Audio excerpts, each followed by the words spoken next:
올해 노벨 물리학상이 이제 머신러닝에서 나왔거든요. 그래서 뉴럴 네트워크나 홉필드 네트워크를 개발하신 이 홉필드랑 힌턴 교수님께서 그 노벨상을 받았는데, 그 노벨상을 받으면은 그 노벨상 위원회에서 이 노벨상이 왜 노벨상 가치가 있는지, 그 노벨상의 선정 이유를 설명하는 그런 문서를 같이 발표를 하거든요. 그래서 그 문서를 보면은 중간에 이제 그 인공지능이 어떻게 물리학의 그 혁신을 이루었는가에 대해 설명하는 문단이 있는데, 거기에 이제 인용되어 있는 논문 중에 하나가 그 머신러닝 포텐셜 논문입니다. 그래서 이게 그 기존의 어떤 되게 솔리드한 그런 물리학계에서도 굉장히 이제 인정받는 그런 기술로 됐다는 것을 이제 알 수가 있고요. 그래서 이 논문이 가장 최초로 머신러닝 포텐셜에서 나온 논문인데, 이제 PRL의 벨러랑 파리넬로라는 사람이 2007년에 쓴 그런 논문입니다. 그래서 이게 머신러닝 포텐셜이라는 게 뭐 생소하신 분들도 많겠지만, 이게 벌써 이제 한 20년 정도 된 굉장히 생각보다 오래된 필드라는 것을 먼저 말씀드리고 싶고요. 근데 이게 20년 동안 계속 핫했던 건 아니고, 요게 이제 20년 전에는 그냥 반응이 그렇게 핫하진 않고 뭐 신기한 거 하는구나 이런 반응이었다면은, 요게 이제 학계에서 진지하게 받아들여진 게 한 10년 정도 된 것 같거든요. 제 체감상으로는. 그래서 이거를 많은 사람들이 연구한 지 한 10년 전이 됐고, 그 다음에 이거를 이제 굉장히 이제 인기가 많아지고 기업들도 이거를 연구하게 된 거는 한 5년 정도 된 것 같습니다. 그래서 최근에 굉장히 많은 그런 관심을 받고 있습니다. 그래서 오늘 제가 이제 강의할 내용의 목차는 다음과 같고요. 크게 한 두 가지 파트로 돼 있고 실습이 있는데, 그 첫 번째로는 요 머신러닝 포텐셜에 대한 어떤 기초적인 컨셉과 개념에 대해서 강의를 하겠고요. 두 번째 파트에서는 요거를 프랙티컬하게 사용할 때 주의할 점들과 궁금한 점들에 대해서 한번 정리를 쭉 해봤습니다. 그러니까 저의 노하우가 담긴 어떤 그 엑기스라고 보면 될 것 같습니다. 그리고 이제 그 시간은 3시간 너무 내리하면 좀 길 것 같아서 중간에 한 10분 정도 쉬고, 그 다음에 여기 5분 쉬는 거는 사실 쉬는 시간은 아니고 실습 준비하는 시간으로 같이 이제 콜앱 켜고 뭐 파이썬 설치하고 이런 시간으로 이제 쓰면 될 것 같고요. 이거 정확히 이제 시간은 지키지는 못할 것 같은데, 대략적으로 이제 제가 뭐 쉬는 시간이나 이런 건 조정하도록 하겠습니다. 그래서 이제 제가 그 생각해 봤을 때 이 머신러닝 포텐셜이라는 개념이 그 소재 시뮬레이션이 들어가면서 상당히 좀 간단하진 않아가지고, 이 강의의 타겟을 이제 소재 시뮬레이션에 대한 지식이 어느 정도 있으면서 머신러닝 포텐셜을 배우고 싶은 분들을 타겟으로 강의를 만들어서, 사실은 이제 소재 시뮬레이션일 경험이 없으신 분들은 약간 좀 어려울 수도 있을 것 같습니다. 그래서 그 부분이 약간 걱정이 되는데, 그래도 제가 최대한 한번 쉽게 설명해 볼 테니까 이제 노력해 보겠고요. 뭐 그런 의미에서 중간중간 이제 질문 있으시거나 하면 언제든지 하셔도 되니까, 중간에 이제 궁금한 거 있으시다 그러면 뭐 쉬운 거라도 손 들고 이제 질문해 주시면 감사하겠습니다. 네, 그래서 이제 본격적인 강의로 들어가기 전에 좀 학생들의 동기부여를 이끌어내고 싶어가지고, 최근에 이제 머신러닝 포텐셜로 나온 논문들을 한번 4개를 소개를 드리겠습니다. 그래서 이 논문들을 보시면은 이게 네이처 본지 아니면 네이처 자매지에 다 나온 논문들이거든요. 심지어 이게 실험이 같이 한 논문이 아니라 그냥 완전히 이론 계산만으로 한 논문들입니다. 사실 저희 분야에서는 이거를 상상도 할 수 없었던 게, 이제 이론 계산만으로 네이처를 내려면은 거의 대가들만 가능했고, 거의 뭐 5년에서 10년마다 한 번씩 나오는 그런 수준이었는데, 최근에 이제 머신러닝 포텐셜이 관심이 많아지면서 이제 이론 계산만으로도 드디어 이제 네이처 자매지를 실험 없이 낼 수 있는 그런 시대가 생겼습니다. 그래서 어떻게 보면은 이제 나는 계산이니까 네이처 자매지 못 써 이런 건 변명이 되는 약간 그런 시대가 됐는데, 또 다른 말로 하면은 이제 여러분들도 쓰실 수 있다는 말이거든요. 그래서 열심히 해가지고 우리 다 같이 한번 네이처 자매지 하나씩 들고 갈 수 있도록 노력해 봅시다. 사실 근데 이렇게 말하면서 저도 네이처 자매지가 없기 때문에 저도 같이 이제 노력하겠습니다. 그래서 네, 먼저 이제 첫 번째 챕터인 그 머신러닝 포텐셜에 대해서, 죄송합니다. 반대로 눌렀네요, 이게. 네, 뒤로 가가지고. 네, 첫 번째로 이제 몰레큘러 다이나믹스에 대해서 설명을 드리겠습니다. 아무래도 소재 시뮬레이션 자체에 생소하신 분들이 있을 것 같아서, 그 몰레큘러 다이나믹스는 뭐냐면은 되게 간단한데, 그냥 원자들이 움직이는 그런 것을 시뮬레이션 하는 것을 이제 몰레큘러 다이나믹스라고 합니다. 그래서 보시면은 어떤 t에서 t는 시간이고요. 어떤 시간에서 원자들의 분포가 이렇게 되어 있다고 할 때, 요게 다음 시간인 t 플러스 dt, 다음 단계에서 원자가 어떻게 움직일 것인가를 예측하는 게 이제 몰레큘러 다이나믹스고요. 그래서 요거를 DT를 쭉 더하면은 이제 시간에 따라서 원자들이 어떻게 움직이는지를 알 수 있으니까 결국 원자들의 움직임을 시뮬레이션 할 수가 있겠죠. 그래서 이제 우리가 그 일반 물리 때 배웠지만 그 물질의 위치를 계산하는 식은 x0 플러스 vt 플러스 2분의 1 at 제곱이거든요. 요 식은 다 아시죠? 그래서 여기서 이제 v가 속도고 a가 가속도인데 그 속도는 사실 어디서 나오는 거냐면은 요거는 약간의 통계역학적인 지식이 필요한데 그 온도가 결국 어떤 입자들의 속도를 나타내는 물리량이거든요. 그래서 우리가 어떤 시스템의 온도를 설정하면은 속도 분포는 자동으로 나오고요. 그래서 여기 x0 플러스 vt에서 v까지는 이제 해결이 되고 요 가속도가 굉장히 중요한데 가속도는 이 f는 ma에서 나오잖아요. 그러면은 f를 알면 되는데 요 f는 그 포텐셜을 미분하면 f가 나오거든요. 포텐셜은 어떤 시스템의 포텐셜 에너지고요. 그래서 어떤 시스템의 그 포텐셜 에너지를 아는 것이 굉장히 중요합니다. 그래서 다르게 말하면은 요 포텐셜 에너지인 V만 알면은 요 원자들이 어떻게 움직이는지를 시뮬레이션 할 수가 있습니다. 컴퓨터를 가지고. 그래서 요 V를 구하는 게 중요한데 그 V를 구하는 방식이 크게 두 가지가 있습니다. 그래서 첫 번째는 그 클래시컬 인터아토믹 포텐셜이고 두 번째는 이제 DFT라고 하는 방법입니다. 그래서 클래시컬 인터아토믹 포텐셜은 뭐냐면은 우리가 어떤 원자 간의 인터랙션을 직접적으로 이제 정의해주는 방식으로 이 경험을 통하거나 아니면 물리적인 원리를 통해서 이러한 이제 물리적인 어떤 수식을 사용해서 하는 그런 그 포텐셜 계산 방법입니다. 그래서 예를 들어서 요거 중에 이제 가장 쉬운 게 요 아이오닉 본딩에서 4파이 입실론 제로분의 R분의 G1, Gi, Gj, 2제곱 이후 항이 있잖아요. 요거는 그 두 전하 간의 쿨롱 폴스죠. 그래서 아이오닉 물질 같은 경우에는 이 이온들이 있다 보기 때문에 요 쿨롱 폴스가 중요해서 이제 쿨롱 폴스 같은 것들이 들어가 있고요. 아니면은 이제 레너드 존스 포텐셜 같은 걸 정의할 수가 있고 그런 식으로 이제 이렇게 그 물리적인 모델을 만든 다음에 요 모델을 풀어서 이제 몰레큘러 다이나믹스를 하는 방식이 있습니다. 그 두 번째 방식은 덴시티 펑셔널 시오리라고 하고요. 이게 이제 슈레딩거 이퀘이션이거든요. 그래서 이 양자역학의 방정식을 풀어서 그 어떤 시스템의 정보를 얻고 그 시스템에 대한 정보로부터 이제 몰레큘러 다이나믹스를 하는 것을 DFT 계산이라고 합니다. 그래서 요거는 이제 퀀텀 메카닉스고 굉장히 좀 어려워 보이잖아요. 그래서 컴퓨터가 요거를 푸는데 시간이 굉장히 오래 걸립니다.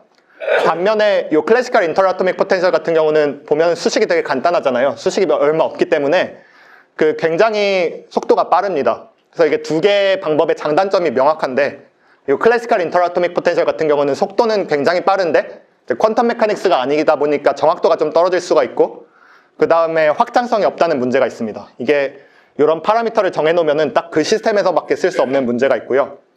덴시티 펑셔널 시오리 같은 거는 그 반대로 이게 양자역학 방정식을 풀기 때문에 이론상으로 이제 어떤 시스템이든 다 풀 수가 있습니다. 그래서 모든 재료 시스템에 적용할 수 있는 반면에 이 퀀텀 메카닉스가 굉장히 푸는데 시간이 오래 걸려서 시간이 오래 걸리는 그런 문제가 있습니다. 그래서 그 제가 원래 전공해왔던 기술은 그 두 개 중에 덴시티 펑셔널 시오리인데요. 그러니까 덴시티 펑셔널 시오리에 대해서 뭐 약간은 알아야 사실 요 강의가 진행이 될 텐데 요거를 자세히 설명드리진 않을 거고 그냥 간단히 이렇게만 설명드리겠습니다. 이게 그냥 이 강의에서는 이게 DFT의 전부라고 보시면 되는데 그러니까 DFT는 뭐냐면은 어떤 원자의 배열이 주어져 있을 때 그러니까 원자 구조라고 하는데 그 원자 배열이 주어져 있을 때 어떤 복잡한 그냥 양자역학적 방정식들을 풀어가지고 그 에너지랑 웨이브 펑션을 구하는 메소드라고 알면 되실 것 같습니다. 그래서 에너지를 미분하면 폴스가 나오기 때문에 결론적으로 이제 구조에서 에너지와 폴스를 주는 굉장히 어떤 비싼 계산 방법이다. 그렇게 생각하시면 되고요. 그러면 이제 예를 들어서 우리가 물을 어떻게 이제 DFT 계산으로 시뮬레이션 할지 한번 생각해 보면은 그 물이라는 건 사실 이제 실제 물질을 시뮬레이션 하려면은 거의 막 10의 23승계의 원자들의 개수를 이제 시뮬레이션 해야 되잖아요. 근데 이게 컴퓨터 메모리상 10의 23승의 정보를 다 다루는 거는 말이 안 되니까 보통 이제 DFT 계산에서는 다음과 같은 테크닉을 사용합니다. 이게 이제 그 periodic boundary condition이라는 건데 그게 뭐냐면은 우리가 어떤 무한히 많은 넓은 그런 시스템을 시뮬레이션 하고자 할 때 요거를 뭐 10의 23승계를 다 할 수 없으니까 요게 일정한 패턴으로 반복한다고 가정을 하고 그러면은 그 패턴 하나만 계산하면은 그 요 전체를 다 계산할 수 있거든요. 그래서 요 전체 하나의 셀이 무한히 반복된다고 가정하는 수학적 방법을 이제 periodic boundary condition이라고 합니다. 그래서 DFT 계산에서는 보통 요런 거를 이제 풀어서 계산을 하고 그러려면은 예를 들어 물을 이제 시뮬레이션 하려면은 물은 사실 액체니까 이 원자가 굉장히 불규칙하게 배열하고 있잖아요. 근데 PVC를 쓰면은 이게 계속 반복되는 거니까 이게 굉장히 규칙적인 구조를 시뮬레이션에서 그게 문제가 생기거든요. 그래서 이거를 잘 하려면은 결국 요 반복되는 요 셀을 최대한 크게 잡는 것이 중요합니다. 그래서 요 셀을 최대한 크게 잡아야 요 셀 안에 있는 어떤 원자의 배열이 최대한 이제 불규칙하게 되면서 어떤 실제 시스템에 가까운 그런 모델링을 할 수가 있게 되고, 그래서 그 모델링을 좀 더 정확히 하려면은 요 PVC의 셀을 크게 잡는 게 중요하다는 것을 기억해 주셨으면 좋겠습니다. 하지만 문제가 이제 DFT 계산은 굉장히 오래 걸리기 때문에 보통 한 100개에서 200개 정도 아톰이 들어가 있는 셀 정도밖에 시뮬레이션을 하지 못합니다. 그래서 이제 문제가 생기게 되고요. 그래서 이제 정리하자면은 이제 소재 시뮬레이션 종류 중에 굉장히 이제 여러 종류가 있는데, 제가 말씀드린 이제 DFT는 여기 에비니시오 DFT, 가장 정확하고 시간이 느린 계산 방법에 속하고요. 그 다음에 클래시컬 인터아토믹 포텐셜 같은 경우는 여기 속하게 됩니다. 그래서 요 아래서 위로 갈수록 방법론들이 이제 공간 스케일은 커지지만 공간과 타임 스케일은 커지지만 정확도가 약간씩 낮아지는 그런 문제가 있습니다. 그래서 이제 제가 하고 싶은 거는 요 DFT 계산을 정확도는 그대로 유지한 채 속도만 이제 클래시컬 MD 수준으로 높이는 것을 하고 싶은 거고요. 그게 이제 머신러닝 포텐셜이 나오게 된 그런 배경이자 모티베이션이라고 할 수 있겠습니다. 그래서 이제 머신러닝 포텐셜이 뭔지 이거를 굉장히 간단하게 설명드리면은, 이 머신러닝 포텐셜이란 무엇이냐면은 어떤 DFT 계산을 쭉 해가지고 그 데이터들을 모은 다음에 그냥 이 데이터들을 머신러닝 모델로 학습을 시키는 겁니다. 그래서 아까 DFT라 함은 요 구조가 좋아졌을 때 에너지를 예측하는 그런 모델이라고 했죠. 근데 그거를 이제 머신러닝으로 피팅을 하는 겁니다. 그래서 머신러닝 모델도 어떤 구조가 주어졌을 때 그 시스템의 에너지를 계산하는 식으로 이제 되어 있습니다. 그래서 이제 머신러닝 모델은 DFT보다 훨씬 빠를 거기 때문에 이렇게 이제 머신러닝 모델을 통해서 시뮬레이션 할 경우에는 DFT로 못하는 수준의 굉장히 큰 구조를 시뮬레이션 할 수가 있습니다. 그래서 DFT로는 이제 트레이닝 셋을 모을 때 이게 100개에서 200개 정도 아톰밖에 시뮬레이션을 못하기 때문에, 예를 들어 이제 나노파티클이라고 하면은 굉장히 작은 크기의 나노파티클밖에 시뮬레이션을 하지 못하는데, 요 작은 크기의 나노파티클을 여러 개 계산한 다음에 요거를 학습시켜서 머신러닝을 통해서 요 큰 구조의 나노파티클을 계산한다는 게 이제 머신러닝 포텐셜의 컨셉입니다. 혹시 뭐 여기까지 질문 있으신 분 있으신가요? 네, 없으시면은 이제 말씀드렸듯이 머신러닝 포텐셜이 속도면에서 이제 기존의 DFT보다 훨씬 더 이제 빠르고요.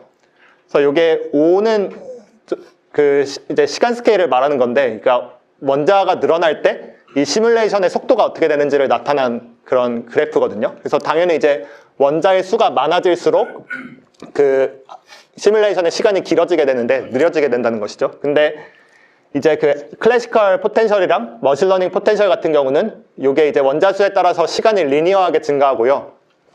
DFT 같은 경우는 이게 원자 수의 3승에 비례해서 시간이 증가하거든요. 그래서 그림에서 보시다시피 이 Y축이 로그 스케일이기 때문에 이 머신러닝 포텐셜은 DFT보다 거의 뭐 10,000배에서 100,000배 정도 빠른 그런 속도를 가지게 됩니다. 그래서 이제 머신러닝 포텐셜로 할 경우에 굉장히 큰 시스템을 빠르게 할 수 있다는 장점이 있고요.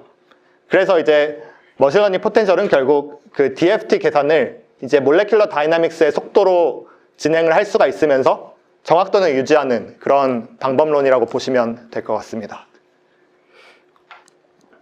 네, 그래서 머신러닝 포텐셜을 제가 좀 추상적으로 말씀드릴 것 같아서 한 가지 좀 예시를 구체적으로 들어가서 간단히 좀 설명을 드리겠습니다. 이 예시는 이제 뒤에 또 나오니까 뭐 지금 다 이해 못했다고 너무 걱정하실 필요는 없고요. 그래서 예를 들어서 우리가 반도체 공정을 이제 원자적으로 시뮬레이션 하고 싶은데 그게 DFT로는 너무 느리거든요. 그래서 이거를 머신러닝 포텐셜로 하고 싶다는 게 일단 이 논문의 문제 설정이고요. 그래서 반도체에서 이제 HF라는 가스를 반도체 표면에 이제 에칭을 시켜서 이걸 깎아내는 그런 공정이 하나가 있는데, 이걸 에칭 공정이라고 하는데, 이거를 이제 원자 수준에서 바라보면은 이 반도체 부분은 이제 아몰퍼스 실리콘 나이트라이드라는 물질이고요. 이 위에다가 이제 HF라는 가스를 계속 반응시켜서 이렇게 이제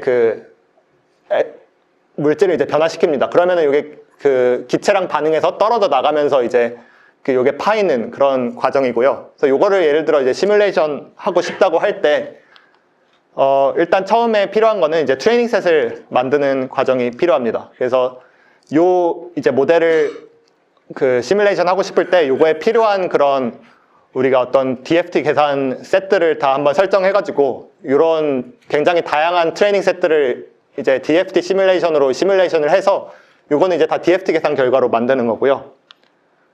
네, 예를 들어서 DFT 결과를 만들고 그 다음에 요거를 이제 머신러닝으로 학습을 해서 다음에 이제 굉장히 큰 스케일에서 시뮬레이션을 하는 게 이제 이 연구의 어떤 그 예시 중에 하나입니다. 그래서 보시면은 이제 뭐 복잡하기 때문에 이걸 다 이해하실 필요는 없는데, 그래서 이제 눈에 띄는 게 요 그 트레이닝 셋에는 굉장히 셀이 작죠. 그래서 여기는 원자수가 좀 적고 여기는 이제 원자수가 많은데, 그 다음에 이제 타임 스케일도 여기서는 이제 그 피코 세컨드 스케일로 이제 시뮬레이션을 진행했는데 여기서는 이제 나노 세컨드 스케일로 이제 진행을 하거든요. 그래서 어떤 공간적이나 시간적인 스케일을 트레이닝 한 것보다 훨씬 더 키워서 이제 시뮬레이션을 할 수가 있다는 그런 것이죠. 네. 그래서 이게 여기까지가 이제 베이직 컨셉이었고요. 굉장히 이제 머신러닝 포텐셜이 무엇인지에 대해서 간단히 설명드렸는데 혹시 뭐 여기서 질문 있으신가요? 아, 네. 방금 보여주셨던 예시에서 네네. 작은 사이즈의 데이터를 학습시켜서 큰 스케일, 좀 더 큰 셀 사이즈나 다른 타임 스케일에서 머신러닝 포텐셜을 활용한 걸로 보이는데 예, 정확합니다. 예. 입력받은 데이터랑 그 예측할 데이터랑 스케일이나 그런 게 다른데 신뢰성 확보 측면은 어떻게? 그게 굉장히 핵심이신, 굉장히 중요한 질문이신데, 그게 사실 어떻게 보면 요 연구자의 실력이라고 봐야 되거든요. 그러니까 그게 사실 케이스마다 다 다른데, 가장 좋은 방법은 이거를 그 실제 한번 DFT 계산을 해서 그냥 그 정확도 차이를 보는 게 사실 가장 신뢰성이 있겠죠. 그래서 그거가 하나가 있고, 두 번째는 이걸 통계적으로 보는 방법이 있는데 그걸 이제 uncertainty라고 하거든요. 그래서 이거를 우리가 트레이닝 셋이 있으니까 요 트레이닝 셋 안에 요 시뮬레이션 하는 구조가 있느냐 없느냐를 통계적으로 판단을 할 수가 있거든요. 그래서 그거를 이제 통계적인 방법을 사용해서 예를 들어서 이제 시뮬레이션을 진행하면서 이런 구조가 나타났을 때 요 구조가 우리가 그 샘플링한 트레이닝 셋에 있냐 없냐를 판단해서 그게 없으면은 뭔가 문제가 있다고 판단하는 그런 기술이 있습니다. 그래서 그건 뒤에 조금 더 자세하게 말씀을 드리도록 하겠습니다. 네네. 그 샘플링하는 데이터를 제너레이션을 할 때요. 네. 이벤트를 어느 정도 수준까지 예측을 하고 이벤트를 해야 돼요? 그것도 사실 케이스 바이 케이스인데 그냥 굉장히 러프하게 말씀드리면은 보통은 이제 MD로 샘플링한다 하면은 뭐 한 few 피코세컨드에서 뭐 수십 피코세컨드 정도로 하면은 대부분 그러니까 그 시스템 안에서는 충분하고요. 뭐 더 가야 되는 것도 있지만, 그리고 항상 중요한 거는 우리가 어떤 테스트 계산을 하면서 요 테스트 계산이랑 MLP랑 계속 비교하면서 요 MLP가 잘 우리가 모사하는 시스템을 반영하고 있나 계속 검사하는 게 이제 중요하거든요. 그래서 그게 이제 케이스 바이 케이스라고 말씀드린 건데, 그래서 제 생각엔 그 테스트 셋을 잘 정의하고 그거를 계속 검사하는 어떤 체계를 구축하는 게 중요할 것 같습니다. 그것도 뒤에 좀 더 자세히 말씀드리겠고요.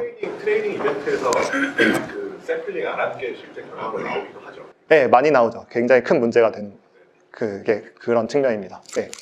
같은 결의 질문이긴 한데 지금 작은 거에서 학습을 해서 큰 거에 중간에 이렇게 패턴이 계속 반복되는 거가 키 아이들, 여기서 패턴이 계속 반복되는 그건 아닌 거죠. 다 그거랑 다른 얘기인 거죠.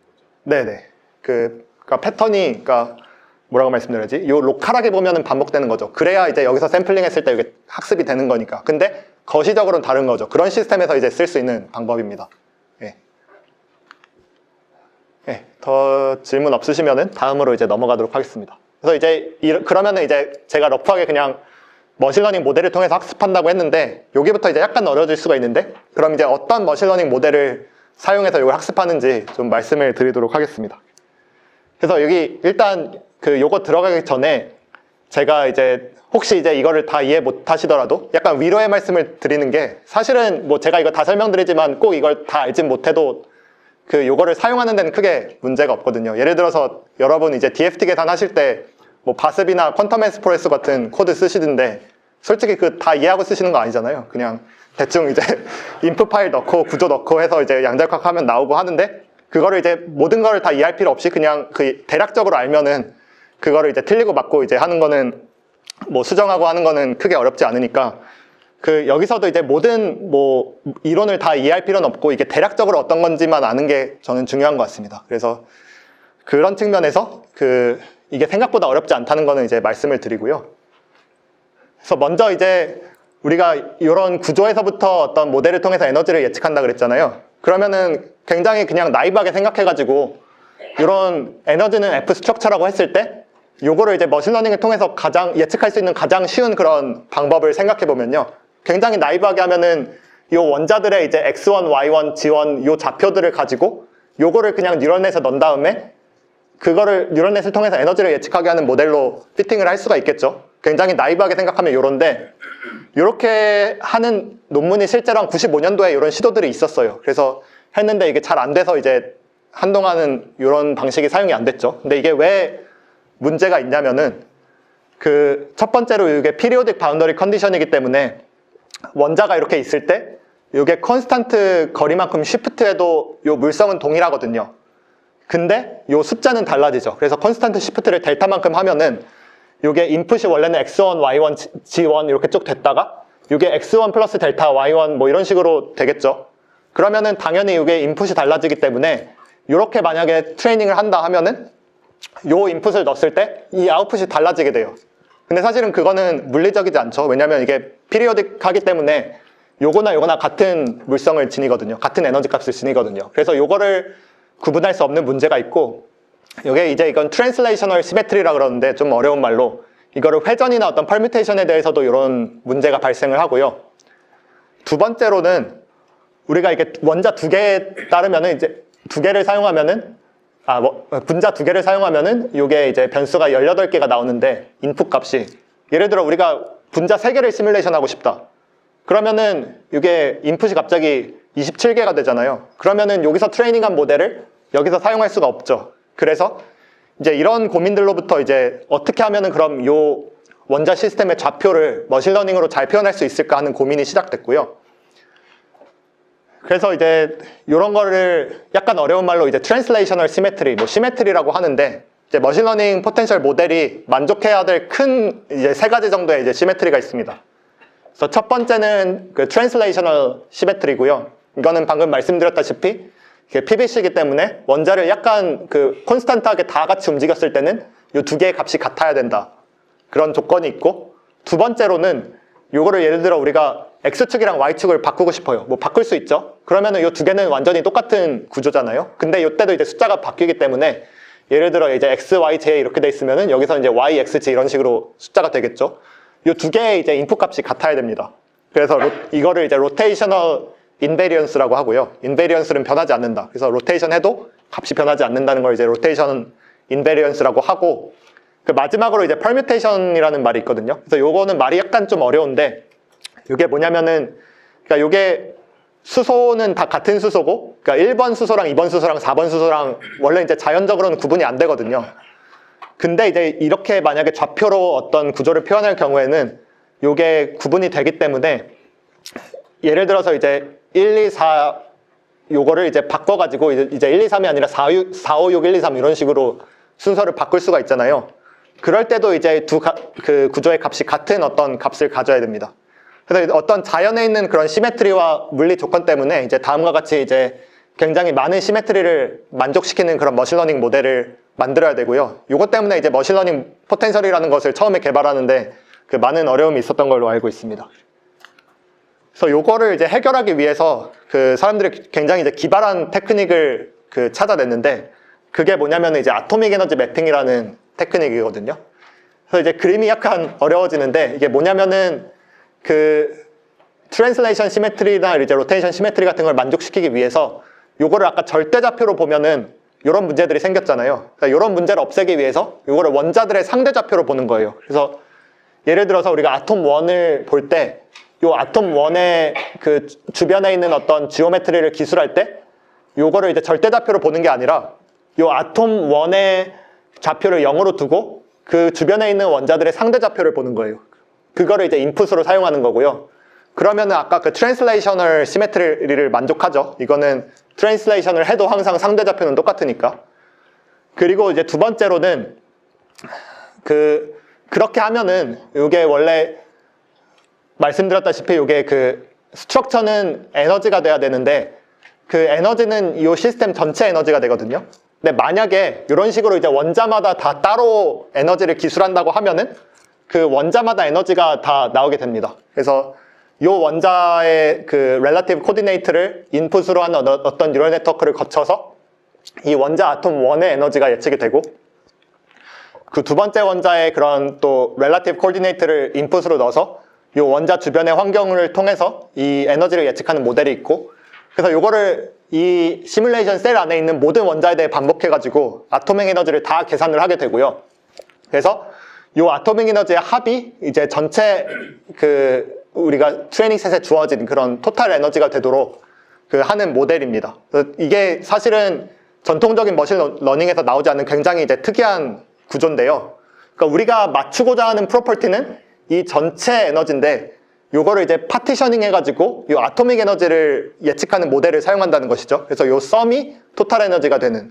그래서 예측하는 거는 아토믹 에너지인데 맞추는 거는 토탈 에너지입니다. 그래서 제가 알기로는 이런 머신러닝 문제가 어디서도 못 본 것 같거든요. 다른 머신러닝에서 못 봤기 때문에 사실상 요게 이제 머신러닝 포텐셜의 가장 중요한 차별점이자 그런 특성이고요. 그래서 요거를 뭐 뒤에는 다 이해 못 하시더라도 요 특성을 꼭 이해해 주시면 좋을 것 같습니다. 혹시 여기서 이해 안 되시는 분은 지금 질문해 주시면 감사하겠고요. 네. 렐러티브 코디네이트 쓰는 것까지는 근데 이 덩어리의 상대적인 거리는 고려를 할 필요가 없는 그래서 여기 아톰이 있으면은 요 덩어리가 아니라 얘 덩어리 같은 안에 있어도 얘 주변에서도 또 이렇게 코디네이트를 봅니다. 주변을. 그러니까 그 모든 원자에 대해서 다 하는 거예요. 이게 덩어리로 이걸 나누는 게 아니라 그래서 요 원자 근처에 원자 배열이 어떻게 돼 있을 때 에너지가 몇이다. 그 다음에 요 옆에 있는 원자의 그 주변이 어떻게 돼 있을 때 에너지가 몇이다 해서 그걸 다 더하는 거죠.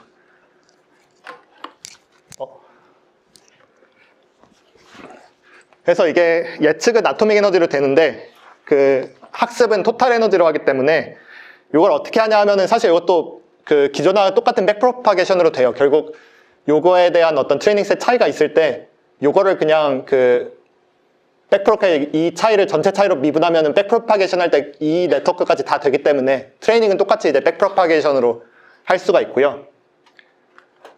그러면은 이제 그 force를 계산해야 되잖아요. 그래서 요거는 이제 전체 에너지를 계산한 거고 force는 요 에너지를 원자 좌표로 미분하면 되거든요. 그래서 요게 결국 relative coordinate로 인풋으로 들어가서 토탈 에너지가 나오기 때문에 요 relative coordinate들을 다 이제 우리가 원하는 그런 원자의 좌표로 미분을 쭉 해가지고 이것도 백프로파게이션을 할 수가 있죠. 그러면은 이제 어떤 원자에 대한 에너지가 나오게 되고요. 요 네트워크를 미분하면은. 그래서 우리가 이거를 트레이닝을 할 때 그 에너지만 보는 게 아니라 이제 에너지는 이제 토탈 에너지가 나오는 거고 거기에 이제 원자들에 대해서 포스랑 스트레스를 계산해 가지고 이 에너지, 포스, 스트레스를 다 맞추게 합니다. 그래서 요게 말씀드렸다시피 이제 요거를 에너지로만 학습하면은 요게 이제 그 예측하는 프로퍼티와 학습하는 프로퍼티가 달라지는 그런 문제가 있는데 여기서는 이제 포스로 할 경우에는 요게 같아지기 때문에 그게 약간 상쇄되는 그 장점이 있어서 그런 식으로 이제 학습을 진행을 하게 됩니다. 네, 그래서 이제 그 머신러닝 포텐셜은 이제 크게 두 가지 종류가 있는데 첫 번째는 이제 디스크립터 베이스드 모델이고 두 번째는 이제 그래프 모델입니다. 그래서 디스크립터 모델 같은 경우는 그 둘 다 이제 똑같이 렐러티브 코디네이트를 사용하고요. 근데 이제 디스크립터 베이스드 모델은 어떤 그 모델을, 그러니까 이 원자 주변의 정보를 기하학적인 어떤 디스크립터로 나타내고 이 디스크립터를 가지고 뉴럴 네트워크를 거쳐서 에너지를 이제 예측하는 그런 형식으로 되어 있습니다. 그 다음에 이제 그래프 모델은 약간 다른데 이것도 이제 렐러티브 코디네이트를 사용하는데 그 요 원자 주변에 있던 어떤 정보들을 어떤 그래프의 노드 값으로 넣어서 요 그래프들 간의 이제 노드 간의 인터랙션을 통해서 어떤 값을 예측을 하게 됩니다. 이거는 뒤에서 좀 더 자세히 설명을 드리겠고요. 예. 여기는 저 슬라이드 보면 토탈 에너지는 주어지는 건데 그다음 어토믹 에너지는 우리가 모르는 거잖아요. 네, 모릅니다. 네. 서메이션이 그거다라고 학습을 할 것 같은데. 네, 맞습니다. 사실 토탈 에너지 같아도 이 각각의 밸류는 달라도 서메이션은 같을 수 있잖아요. 아, 네. 그런데 그거는 아까 뭐 힘 이렇게 고려하면 그것까지 된다는 뜻인가요? 네, 힘을 고려하면 약간 되고요. 사실 그게 뒤에 말씀드릴 텐데 그게 가장 어려운 점이거든요. 사람들이 이제 토탈 에너지만 보고 잘 맞는 줄 아는데 사실은 그 아토믹 에너지가 틀려서 문제가 생기는 경우가 있어요. 네, 그게 사실 여기서 어떤 다른 머신러닝 방법이랑 다른 점이고요. 그것 때문에 이제 이 어려운 그런 상황이 많이 발생을 하는데 뒤에 좀 더 자세히 말씀드리겠습니다. 그래서 네네. 그러면은 결국에는 전체 토탈 에너지를 각각의 아톰에 대한 에너지로 나눈다라는 것은 결국에는 아톰 하나랑 다른 무언가 간의 인터랙션을 본다는 이야기고 네. 그렇다고 하면은 사실상 그 투바디 인터랙션을 정의를 해서 넣어주는 클래시컬 포스 필드 모델을 가지고 사용하는 몰큘러 다이나믹스랑 결과론적으로 얻어지는 값이 큰 차이가 없지 않나라는 의문이 들거든요. 아, 네. 저도 수학적으로는 똑같다고 생각하고요. 근데 사실 이게 더 잘 맞춘다고 보면 될 것 같습니다. 그러니까 클래시컬 그 포텐셜은 우리가 물리적인 지식이 필요하잖아요. 예를 들어 이온 결합이면 어떤 형태, 뭐 금속 결합이면 어떤 형태. 근데 이온 결합이랑 금속 결합이 합쳐져 있으면은 사실 어렵죠. 그거를 이제 다 노하우랑 경험이 필요한데 머신러닝은 그런 거 알 필요 없이 그냥 다 피팅이 되는 거니까 제 생각에는 결국 몰레큘러 다이나믹스를 굉장히 쉽게 하는 게 그러니까 클래시컬 포텐셜을 굉장히 쉽게 하는 게 이제 머신러닝 포텐셜이다 이렇게 생각하고 있습니다. 다른 게 이거는 매니바디 인터랙션 다 포함이잖아요. 예, 매니바디 인터랙션 포함입니다. 예. 아, 네, 맞습니다. 그래서 매니바디 인터랙션도 포함이고요. 그거는 요 렐러티브 코디네이트에서 이제 그 디스크립터를 만드는 과정에서 그런 게 포함되는데 네, 그거는 바로 뒷페이지에 있거든요. 그래서 첫 번째 방식은 이제 그 벨러파리넬로 뉴럴 네트워크 포텐셜이라고 해가지고 이게 이제 가장 먼저 개발된 그런 머신러닝 포텐셜이고요.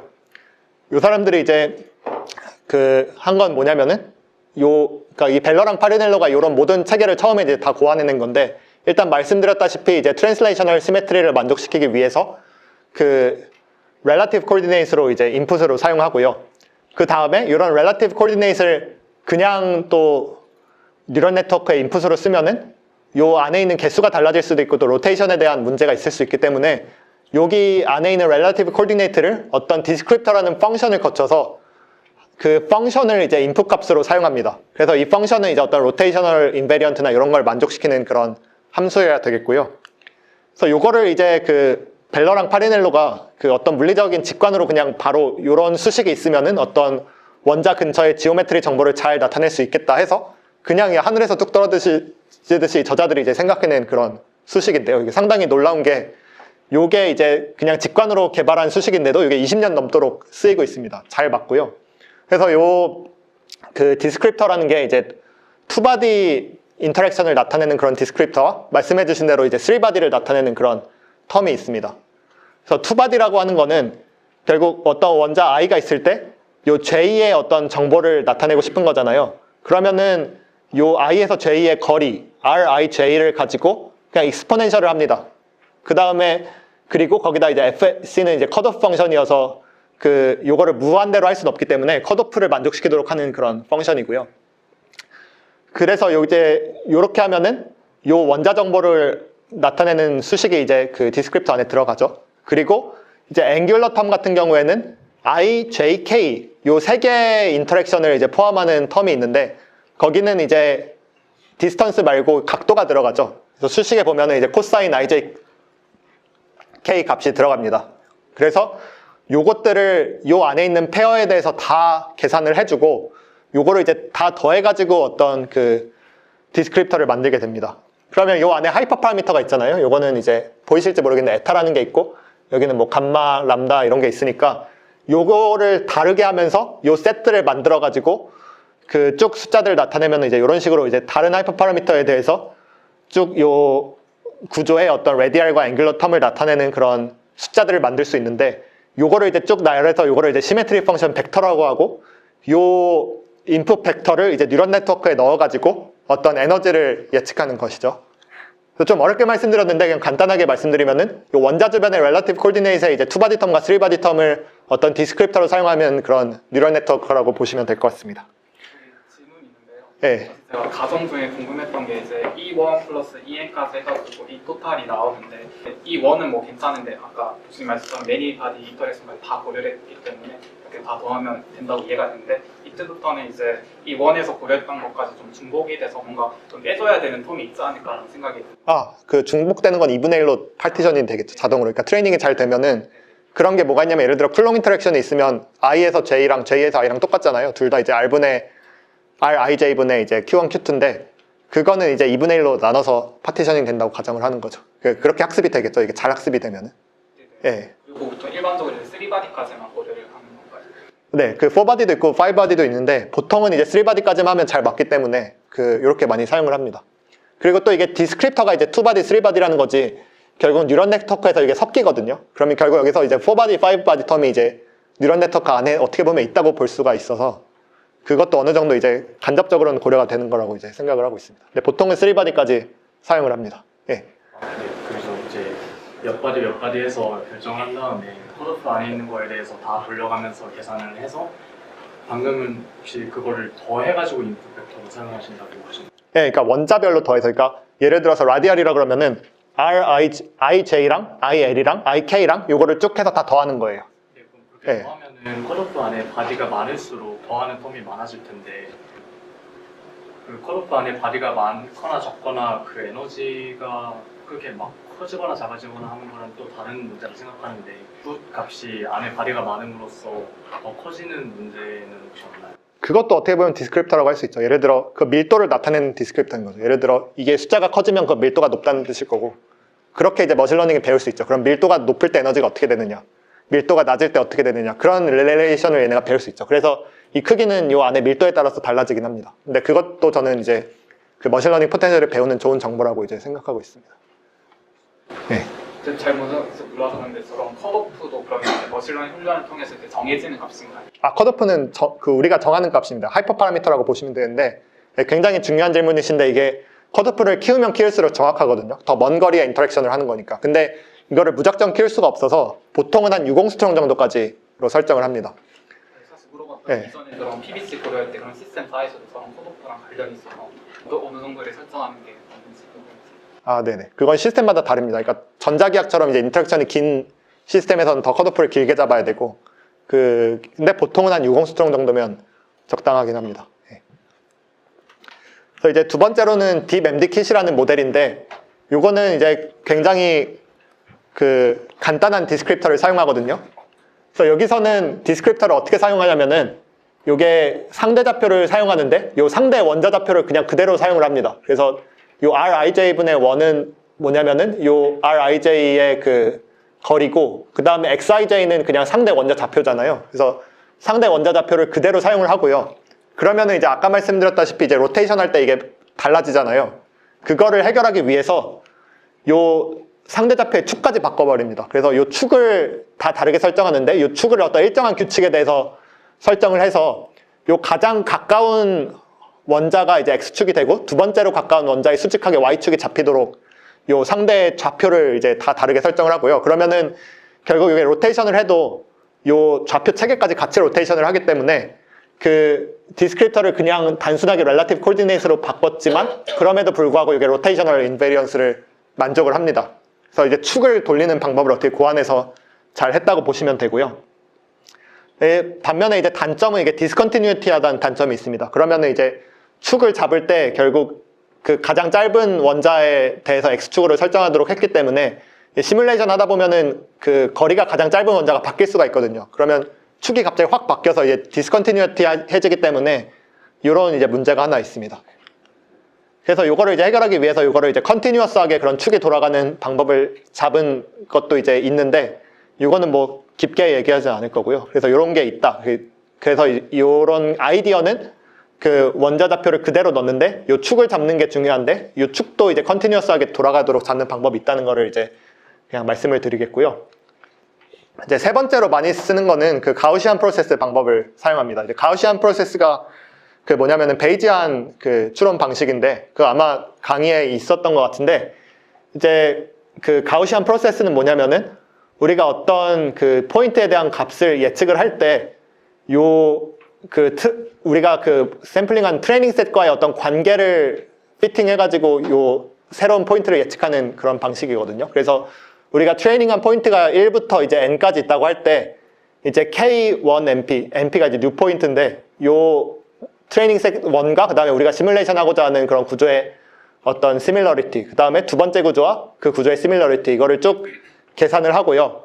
그 다음에 요 시밀러리티들에 대한 어떤 그 웨이트를 머신러닝 그 방법으로 트레이닝을 해가지고 그 전체 이제 에너지를 예측하는 그런 방식입니다. 그래서 요거는 이제 수학적으로는 뉴럴 네트워크랑 똑같은데 그 레이어가 하나인 그런 뉴럴 네트워크고, 그 다음에 그 노드의 개수가 트레이닝 셋의 개수와 같아지는 그런 뉴럴 네트워크랑 수학적으로 같다고 보시면 됩니다. 그래서 여기서 이제 그 트레이닝 포인트 1과 뭐 어떤 새로운 그런 포인트가 시밀러한지 안 한지 검사를 할 때 여기도 이제 디스크립터를 계산을 한 다음에 그 디스크립터가 비슷한지 아닌지를 이제 계산을 하는 거거든요. 그래서 요거는 이제 스무스 오버랩 오브 아토믹 포지션스라는 그런 디스크립터를 사용하고, 요거는 굉장히 이제 간단한데, 어떤 원자 주변에 I 주변에 이제 J 뭐 이런 원자들이 있을 때 그 원자 I 주변에 어떤 지오메트리를 표현하고 싶을 때 요거를 그냥 그 RIJ의 그 밀도를 가정하고 요 가우시안의 그 오버랩을 구하거든요. 그래서 가우시안의 오버랩을 그냥 다 적분해 준 거를 이제 그 소프라는 디스크립터로 하고요. 이것도 이제 하이퍼 파라미터를 다르게 하면서 여러 가지 벡터를 하면은 이런 식으로 이 원자 주변의 어떤 지오메트리 정보를 표현할 수 있기 때문에 그 할 수가 있습니다. 그래서 이때 그 요 알파 R이 그 어떤 우리가 그 트레이닝 셋의 어떤 그 밀도라고 하면은 요 소프 디스크립터라고 하면은 요 로우 프라임 알파는 우리가 예측하고자 하는 그런 포인트의 그 오비탈 오버랩이라고 하는데, 요거를 이제 그냥 그 곱해가지고 이제 시밀러리티를 측정을 하면은 요게 이제 로테이션 하면 또 값이 달라지거든요. 그래서 로테이셔널 인베리언스를 해결하기 위해서 요거를 그냥 360도 돌립니다. 그래서 두 가지의 어떤 디스크립터가 있을 때 요거를 이제 돌려가면서 쭉 적분을 합니다. 그러면은 이제 360도 다 돌려서 적분을 하면은 결국 요게 로테이션 했을 때 그런 인베리언스를 만족시키도록 할 수 있기 때문에 뭐 이런 식으로 이제 디스크립터를 쓴다고 하면 뭐 이해하면 될 것 같습니다. 이거는 뭐 깊게 이해하실 필요는 없고요. 논문 보시면 아실 테니까. 어쨌든 뭐 약간 다른 디스크립터를 쓴다. 그거고, 여기서 이제 중요한 게 그, 네네. 트레이닝 포인트 1이랑 뉴 포인트가 원자 간의 거리를 얘기하는 게 아니라 데이터 셋과 셋 간의 어떤 거리의 개념인 거죠. 아, 네네, 맞습니다. 그래서 요 트레이닝 포인트가 뭐냐면은 원자 주변의 지오메트리, 어떤 원자가 있을 때 그 주변에 있는 지오메트리가 트레이닝 셋 안에 다 있잖아요. 그거를 이제 말하는 겁니다. 그래서 그 거리를 나타내는 디스크립터입니다. 네. 그래서 여기서는 사실 뭐 디스크립터 이런 건 중요하지 않고, 그 가우시안 프로세스는 결국 우리가 어떤 포인트를 예측할 때 통계 모델을 써가지고 그 학습했던 트레이닝 셋이랑 다 비교하니까 좋은 게 요 새로운 포인트가 그 기존에 샘플링했던 포인트랑 얼마나 시밀러한지라는 그런 퀀티티가 나오거든요. 그게 이제 통계적으로 바로 정의가 되는데, 그거를 이제 uncertainty라고 하고, 그래서 이제 이 방법의 가장 좋은 점은 이 uncertainty를 계산하는 것이 굉장히 쉽다, 이렇게 보시면 될 것 같습니다. 그래서 어떤 포인트가 주어졌을 때 이게 이제 트레이닝 셋 안에 있는지 없는지를 바로 알 수가 있습니다. 네, 그래서 이게 이제 지금까지 세 가지 모델을 말씀드렸는데, 뭐 사실은 뭐 이런 디스크립터니 뭐니 수학적으로 이제 여러 가지 말씀드렸는데 이런 거는 다 알 필요가 없죠. 그냥 장단점만 알면 되죠. 우리는 장단점만 알고 그거를 알면 이제 어떤 상황에 어떤 방법을 쓸지 알 수 있으니까 결국 앞에 거 다 잊어버리시고 이것만 기억해도 되고요. 그래서 제가 세 가지 방법을 말씀드렸는데, 첫 번째는 이제 벨러파리넬로 뉴럴 네트워크, 두 번째는 이제 딥MD, 세 번째는 갭인데, 요 벨러파리넬로랑 딥MD는 이제 뉴럴 네트워크 기반의 그런 모델이고요. 그 다음에 이제 갭은 가우시안 프로세스를 사용하는 그런 모델입니다. 그래서 이게 벨러파리넬로랑 딥MD는 둘 다 디스크립터인데 뭐가 다르냐면은 이 벨러파리넬로가 좀 더 복잡합니다. 이 디스크립터의 구조가. 보시면은 제가 막 라디얼이니 뭐 투바디니 쓰리바디니 막 설명을 드렸는데 굉장히 이제 복잡하죠. 그래서 복잡한 대신에 이게 지오메트리 정보를 굉장히 이제 많이 가지고 있습니다. 반면에 이제 딥MD 킷은 그냥 좌표 자체를 디스크립터로 쓰기 때문에 이 디스크립터가 굉장히 심플하거든요.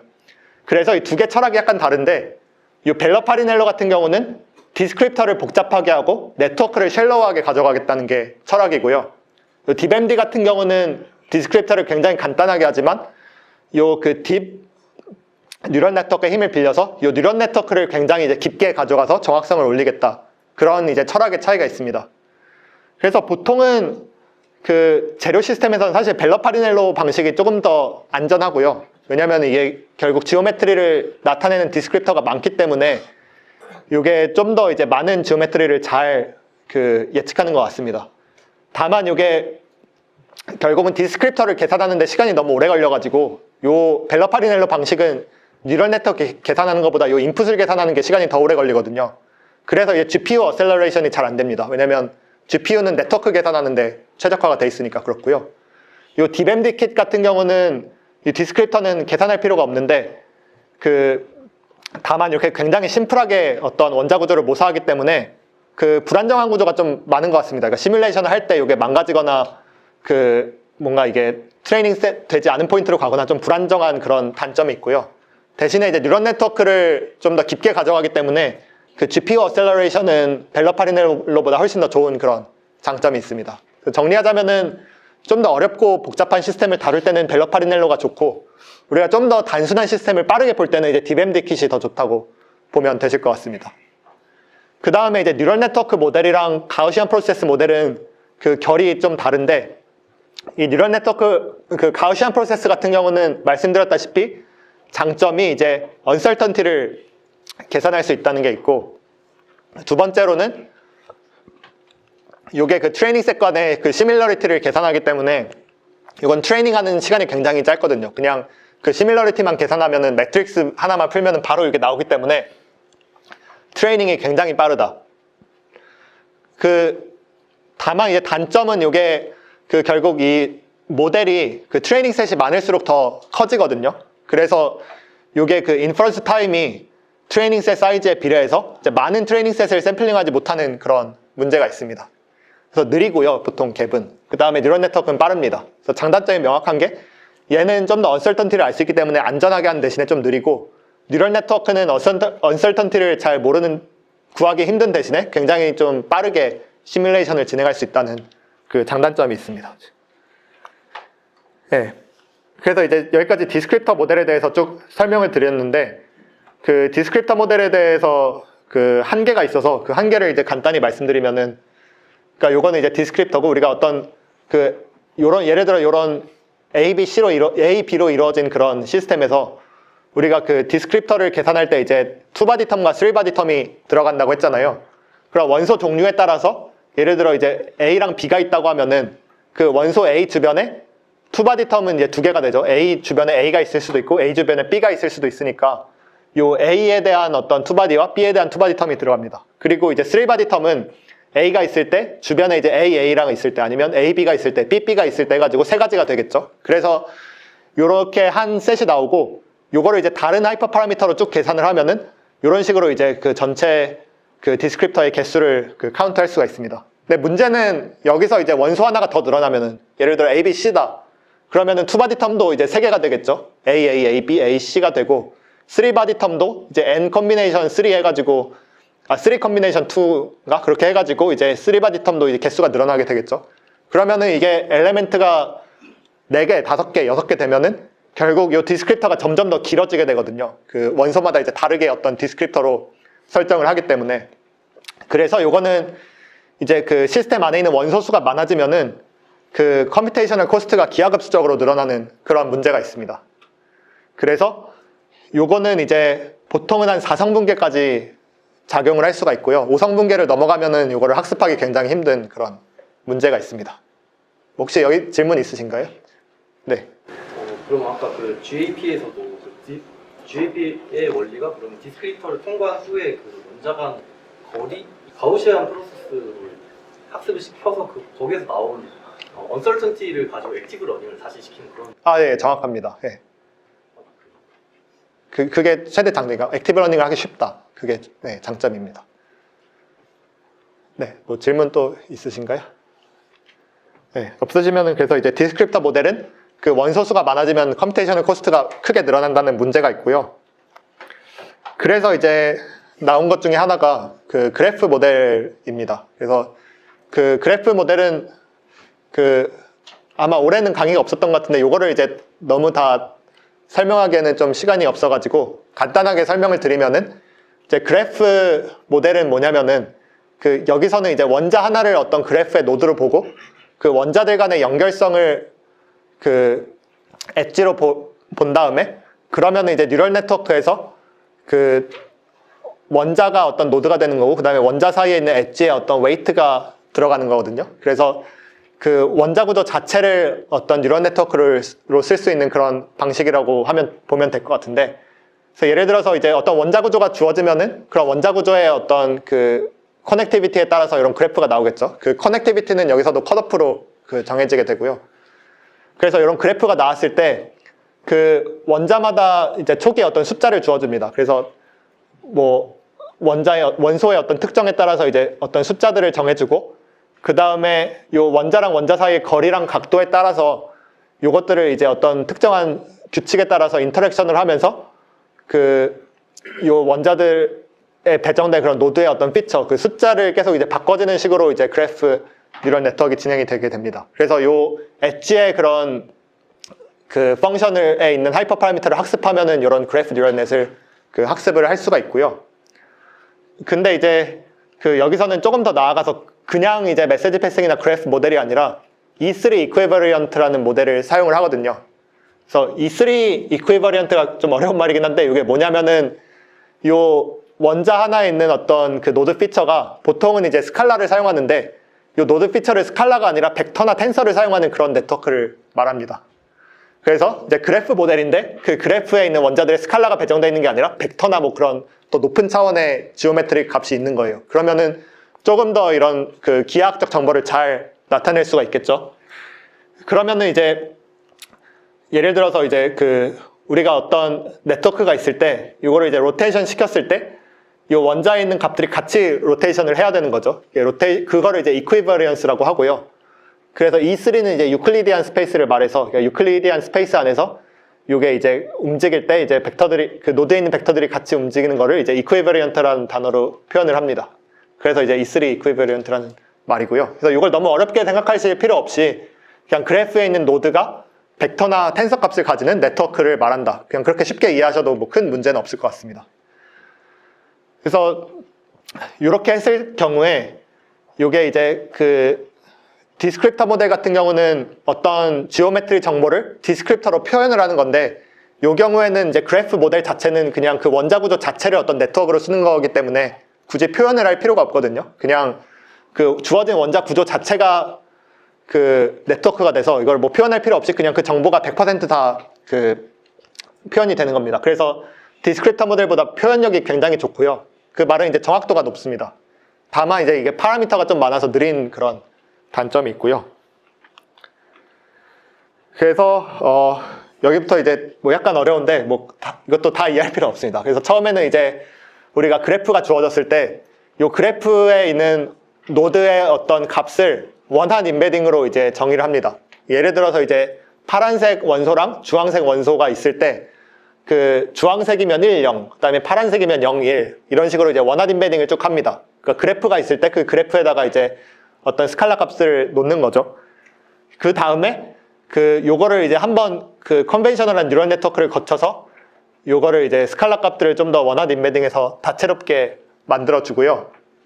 그 다음에 그 세컨 레이어부터는 이제 말씀드린 그 E3 뉴럴 네트워크가 나오는데, 여기서 보면은 이제 그 스칼라 값을 이제 벡터나 텐서로 바꿔주게 되거든요. 그래서 벡터는 이제 XYZ니까 그 값이 하나가 있고, 요거는 L이 원인 텐서이고, 그 다음에 텐서가 L의 그 가운동량이 2가 되면은 이제 텐서 컴포넌트가 5개 되고 이렇게 되는데, 그거를 이제 그 네트워크를 통해서 이렇게 바꿔주는 그런 수학이 있습니다. 그래서 요거는 이제 물리하신 분들이면 좀 익숙할 것 같은데, 요게 이제 그 클랩시 골든 코에피션트라는 그런 그 용어가 나오거든요. 요게 네, 좀 어려운데, 그러니까 요게 뭐냐면 일단 요 텀을 일단 요게 뭔지 설명드리면은, 그러니까 우리가 요게 인터랙션을 해가지고 다음 컨볼루션이 될 때 그 Li는 이 주변에 있는 원자에 있는 어떤 값이거든요. 그리고 LO는 우리가 그 정보를 받고자 하는 원자의 그런 값이에요. 그 다음에 LF는 필터로서 이 엣지의 어떤 프로퍼티거든요. 엣지에 있는 하이퍼 파라미터나 이런 게 있고, 그래서 우리가 그 그래프 컨볼루션을 하면은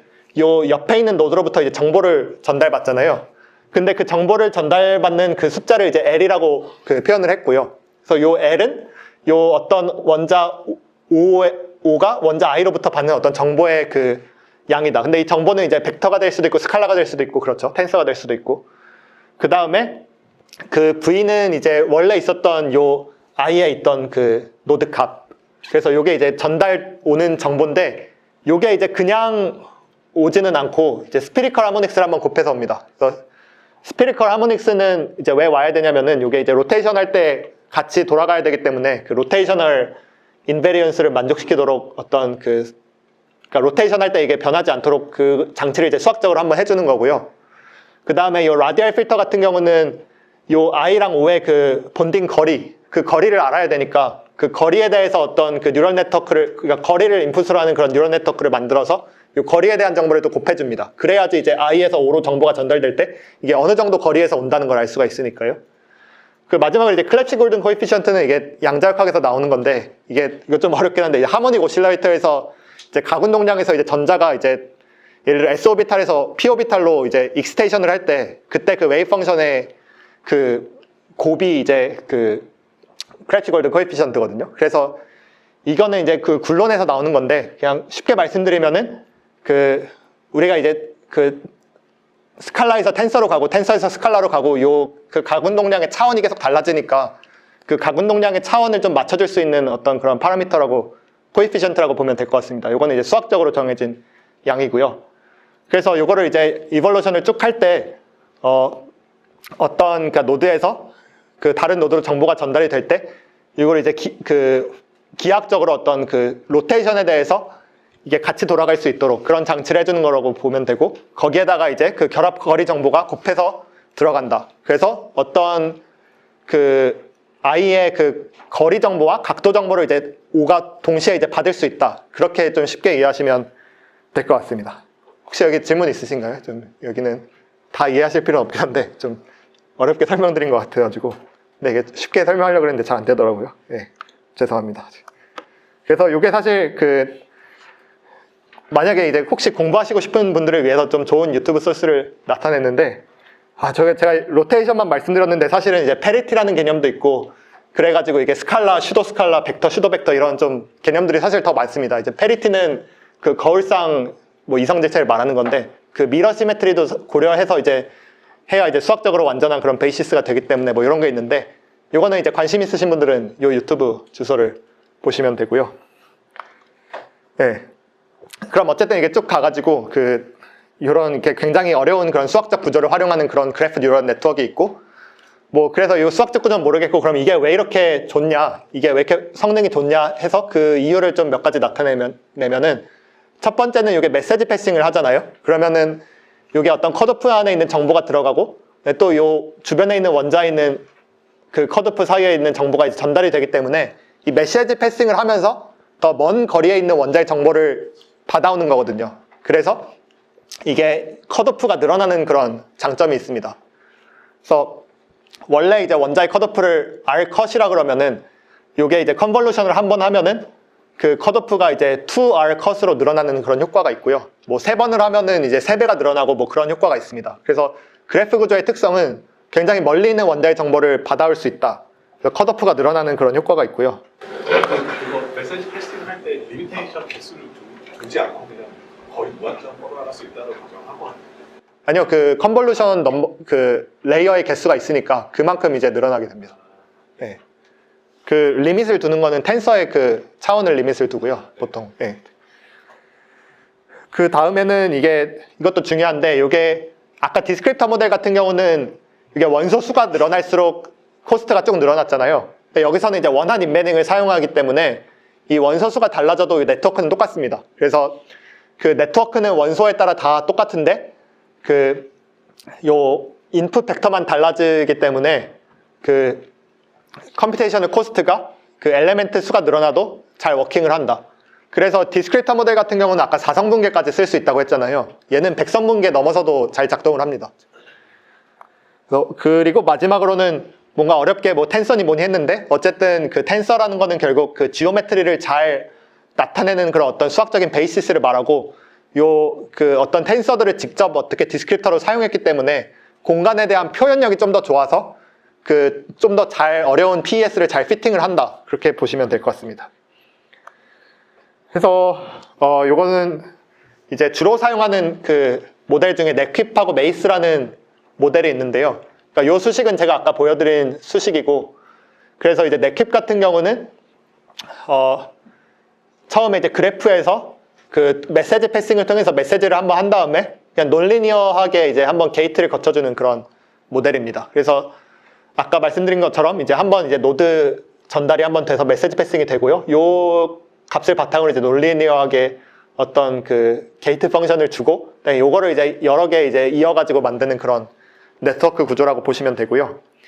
그 메이스 같은 경우에는 논리니어 텀이 없는데, 이제 요게 뭐냐면은 요거는 그 여기서는 이제 L이라는 메시지로 그 아톰 I에서 아톰 F로 가는 그런 정보를 어떤 그래프로 나타냈는데, 여기서는 이제 그게 L인데 여기서 이제 매니바디 텀을 둘 수 있도록 메시지로 전달할 수 있도록 이제 네트워크를 만들었습니다. 그래서 그거는 단순한데 그냥 그 투바디 텀들을 여러 개 곱하면 그게 매니바디가 되잖아요. 그래서 투바디 텀을 2개 곱하면 그게 3바디가 되고 하니까 여기서 나온 그 L 값을 여러 개 곱해가지고 그 매니바디가 되게 하도록 그 네트워크를 구성해 줍니다. 그러면은 요거는 이제 매니바디이기 때문에 그 논리니어 펑션이 필요가 없어서 쭉 이제 전기를 하고 마지막에만 이제 논리니어하게 주고요. 그래서 요게 이제 그 매니바디 메시지가 그 어떤 컴플리트한 베이시스라는 게 알려져 있어서 요거는 이제 논리니어 텀이 없이도 이제 그 잘 표현이 되는 것을 이제 밝혀져 있습니다. 그래서 요거가 이제 2개가 있는데 요거에 대해서 제가 최근에 좀 더 잘 비교한 논문이 있으니까 관심 있으신 분들은 보시면 되고요.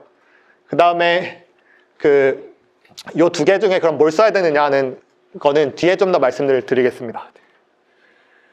그리고 이제 그래프 뉴럴넷이 굉장히 좋은데, 이제 그래프 뉴럴넷의 가장 큰 문제는 이게 그 병렬화 문제가 있습니다. 그러니까 그래프라고 하는 거는 결국 노드마다 계속 통신을 해야 되는 거거든요. 그래서 노드의 정보를 계속 이제 받아와야 되는데, 그렇기 때문에 이제 이거를 이제 GPU로 가져갔을 때 이 통신을 계속 해야 되는 그런 문제가 있습니다. 그래서 그 이게 하나 GPU에서는 굉장히 이제 빠른데 GPU를 여러 개 쓸 때 이게 병렬화가 잘 안 되는 그런 문제가 있고요. 그래서 이게 최근에 그 서울대 한승우 교수님께서 개발하신 세븐넷이라는 코드가 있는데, 요거는 이제 알고리즘 자체는 넷킵이랑 똑같은데 여기서는 이제 계산을 할 때 중간중간에 이제 그 GPU끼리 커뮤니케이션을 하는 그런 네트워크를 넣어가지고 요 그래프에서도 커뮤니케이션을 굉장히 이제 빠르게 할 수 있도록 했거든요. 그래서 이런 세븐넷을 쓸 경우에는 이 그래프 뉴럴넷의 어떤 병렬화 문제가 조금 더 해결될 수 있다. 그거를 말씀을 드리겠습니다. 네. 그 다음에 이제 많이 들어보셨을 만한 그 모델이 그 모멘테스 포텐셜이랑 그 다음에 알레그로라는 모델이 있거든요. 그래서 요 2개는 그래프 모델은 아닌데 둘 다 이제 어떤 텐서를 사용하는 그런 모델들입니다. 그래서 MTP 같은 경우에는 요게 보시다시피 이제 그 어떤 리니어 리그레션인데 거기 그 리니어 리그레션의 텀을 어떤 원자 주변의 그 텐서를 사용해서 나타내거든요. 그 텐서 자체는 이제 어떤 그 공간에 대한 베이시스가 되기 때문에 요 텐서를 자체를 그냥 디스크립터를 사용해서 이제 피팅을 하는 그런 모델이 있고요. 그 아까 말씀드린 거는 뭐 스피리컬 하모닉스니 뭐니 나와서 그 나오는 이유는 원래는 이제 이거를 스피리컬 코디네이트에서 보기 때문에 보통은 이제 그 스피리컬 하모닉스를 사용하는데, 여기서 사실 그 텐서는 그 칼테시안 코디네이트에서도 이제 적용이 가능하거든요. 그래서 MTP 같은 경우는 그런 칼테시안 코디네이트의 텐서 값을 디스크립터로 사용해가지고 쭉 피팅을 한 그런 식입니다. 대신 이건 메시지 패싱은 안 하기 때문에 컷오프가 늘어나는 그런 효과는 없죠. 그리고 그 알레그로 같은 경우도 이제 그 넷킵을 모델을 약간 바꾼 건데, 이것도 이제 그 그래프 모델 비슷하게 생겼는데 요 그 그래프 모델처럼 노드를 업데이트하는 게 아니라 이것도 그냥 그 그래프에서 나오는 그 텐서 자체를 가지고 디스크립터로 사용하는 모델이어서 메시지 패싱이 없는 그런 모델입니다. 이 2개에 대해서 이제 많은 분들이 좀 그래프 모델이라고 오해하시는 분들이 많아서 한번 좀 명확히 짚고 넘어간 것이고요. 네, 그래서 여기까지가 이제 첫 번째 요약이고, 뭐 복잡하게 말씀드렸지만 크게 이제 디스크립터 모델과 그래프 모델이 있다고 말씀을 드리고, 이 디스크립터 모델 같은 경우는 그 속도는 빠른데 그 엘리멘트 수가 한 4개까지밖에 안 된다. 그런 문제가 있었고, 이 그래프 모델 같은 경우에는 이제 그 확장성도 좋고 정확성도 좋은데 좀 느리다. 그리고 병렬화가 잘 안 된다. 그런 문제가 있었습니다. 네, 혹시 여기까지 질문 있으신 분 있으신가요? 네. 다양하게 설명을 해주셨는데 대부분 그래프를 지금은 쓰고 있다라고 생각하면 되나요?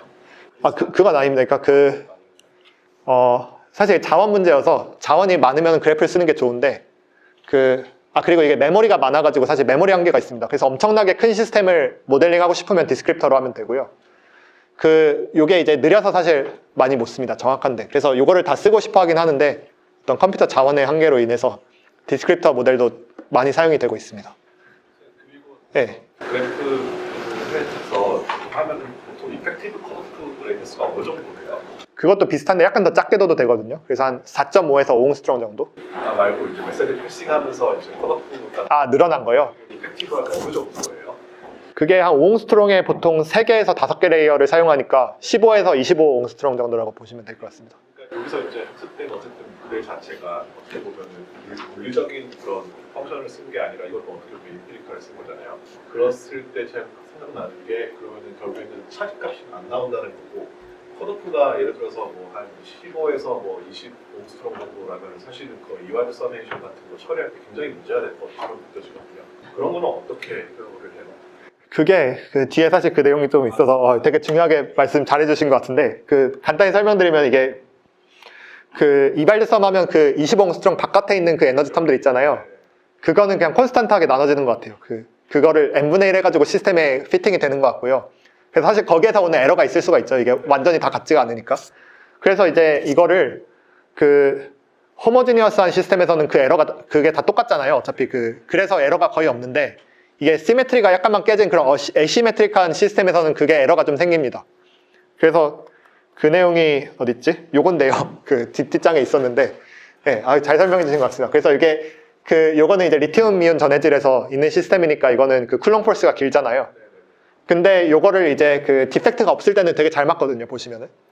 근데 디펙트가 있으면은 여기 디펙트에 차지가 집중되면서 이게 시메트리가 깨지잖아요. 그러면은 이발드 썸 효과가 시메트릭하지 않기 때문에 요 경우에는 요게 에러가 좀 생기게 돼요. 이렇게 꽤 크게. 그래서 사실 요 왼쪽에 있는 경우도 잘 맞춘 게 아닌데 에러가 그냥 파티셔닝이 잘 돼 있던 거죠. 그냥 얘가 학습을 그냥 그렇게 한 거죠. 네. 네.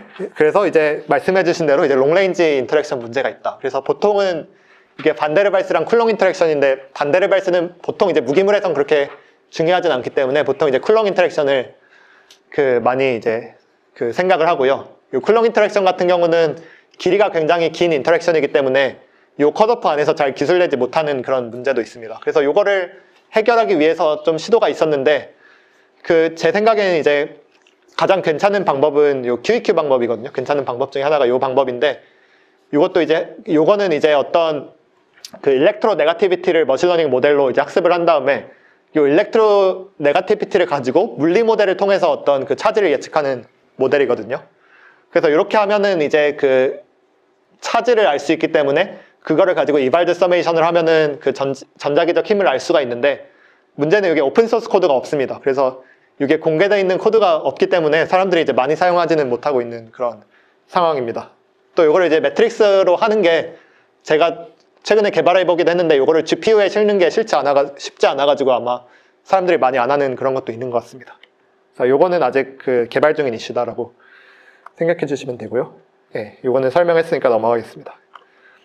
예, 그러면은 이제 지금까지는 모델에 대해서 복잡하게 말씀드렸는데 사실은 이제 복잡한 얘기는 한번 듣고 흘려두셔도 되고 이런 게 있구나 그래도 되고 중요한 거는 각 모델의 장단점 디스크립터 모델은 어떻고 그래프 모델은 어떻고 그거는 이제 알아야 나중에 쓸 수 있기 때문에 그것만 일단 기억해 두셔도 초반에는 될 것 같습니다. 어쨌든 그렇게 모델을 쫙 설명드렸고 그럼 모델이 있으면 트레이닝 셋을 만들어야 되잖아요. 그래서 트레이닝 셋을 만드는 어떤 일반적인 방법들에 대해서 설명을 해드리겠습니다. 그래서 이게 이제 아까 말씀드렸던 애칭하는 논문이랑 똑같은 건데요. 아까 말씀드렸던 논문인데 거기서 이제 우리가 어떤 HF라는 가스가 아몰포스에 부딪혀가지고 화학 반응을 하면서 어떤 가스가 날아가는 요게 파이는 그런 반응을 모델링하고 싶다고 하면은 이제 이 논문이 굉장히 좋은 게 이제 일반적으로 사람들이 많이 사용하는 테크닉을 다 여기다 사용을 했거든요. 그래서 이 논문 보면은 하나만 보면은 사실 사람들이 어떻게 이제 시뮬레이션 할 때 이제 트레이닝 셋을 잘 샘플링하는지를 볼 수가 있는데 일단 첫 번째로는 가장 기본적인 트레이닝 셋을 이제 만들어줘야 됩니다. 이거는 베이스라인이라 그러는데 예를 들어서 이제 여기 아몰포스 실리콘 나이트라이드에 가스가 부딪혀야 되니까 가스가 트레이닝 셋 하나 있어야겠죠. 그 다음에 요 크리스탈이나 그 다음에 아몰포스 구조가 있어야겠죠. 그러니까 요 구조를 요 구조를 넣어줘야겠죠. 그래서 요거는 가장 기본적인 그런 셋들. 요거는 이제 당연히 넣어줘야 되는 그런 것들이고요.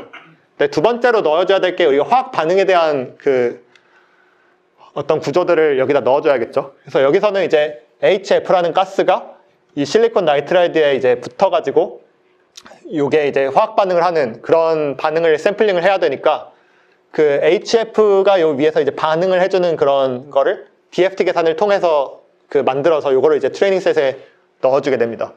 그 다음에 이제 세 번째가 사실 그 제 생각엔 가장 중요한데 이게 사람들이 잘 안 하거든요. 그러니까 제너럴 퍼포스가 뭐냐면은 요게 이제 꼭 필요하진 않을 것 같지만 혹시나 해서 넣어주는 그런 셋들입니다. 그래서 여기 보시면 이게 굉장히 이제 이게 높은 온도에서 그 시뮬레이션 해가지고 이게 막 가스처럼 날아가는 이제 엉망인 그런 구조들인데 이렇게 높은 에너지 구조를 그 넣어줘야 이제 시뮬레이션이 안정적으로 되는 경우가 많거든요. 그래서 요거를 넣어주는 이유가 뭐냐면은 요게 이제 우리가 원하는 시뮬레이션 안에서 이제 쭉 그 원하는 이제 넣어준 트레이닝 셋 안에서 시뮬레이션이 쭉 되다가 요게 결국 요 트레이닝 셋을 약간 벗어나는 그런 영역도 있을 수가 있거든요. 이제 시뮬레이션을 하면서 약간 불안정한 그런 지점이 있는데 그때 이제 혹시나 모르게 이게 벗어나는 그런 지점들을 잘 잡아줄 수 있도록 굉장히 할시한 그 계산 결과를 미리 이제 트레이닝 셋에 넣어주는 거예요. 그러니까 불안정한 영역을 미리 넣어줘서 시뮬레이션이 여기로는 안 가도록 하는 거죠. 그래서 만약에 이런 걸 안 넣어주면은 그 머신러닝 포텐셜은 그게 물리 모델이 아니라 통계 모델이기 때문에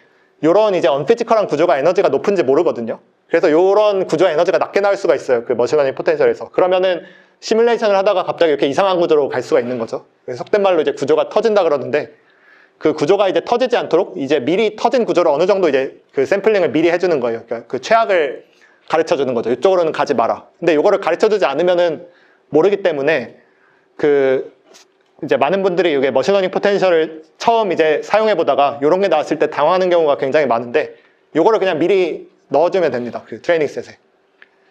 그리고 마지막으로는 이제 이터레이티브 트레이닝. 이거를 액티브 러닝으로 할 수도 있고 뭐 아닐 수도 있는데 이거를 이제 시뮬레이션, 그러니까 트레이닝 셋을 처음 만들어가지고 시뮬레이션을 한번 할 때 그거를 이제 계속 반복해서 하면서 그 와중에 이제 에러가 큰 지점들을 그 재학습해가지고 이게 굉장히 그 릴라이어빌리티를 높일 수 있는 그런 방법을 사용합니다.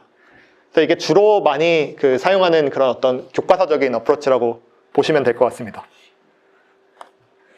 그 다음에 이제 요거는 약간 덤으로 요 논문에서 그 가이디드 MD라는 방식을 사용했는데 이게 일반적으로 잘 안 쓰는 방식인데 굉장히 좋은 어프로치거든요. 그래서 요거를 그냥 간단히 좀 설명드리고 싶어서 가져왔고요. 이 가이디드 MD는 이제 우리가 어떤 그 콜렉티브 베리어블이라는 그 물리량을 정해두고 그 물리량이 어떤 콘스트레인을 주는 그러니까 그 몰레큘러 다이나믹스 방식입니다. 그러니까 예를 들어서 우리가 여기 있는 그 수소랑 플로린이 그 표면에 붙어가지고 반응을 하는 그런 이벤트를 샘플링하고 싶을 때 이제 그냥 이거를 두면은 이게 반응이 잘 안 일어나거든요. 그래서 그 요런 컨스트레인을 주는 거죠. 그러니까 요 그 수소로부터 질소와의 거리와 그 다음에 실리콘으로부터 플로린의 거리가 그 시간이 지날수록 일정하게 가까워지도록 그 컨스트레인을 주면 시뮬레이션이 진행되면서 이게 점점 붙겠죠.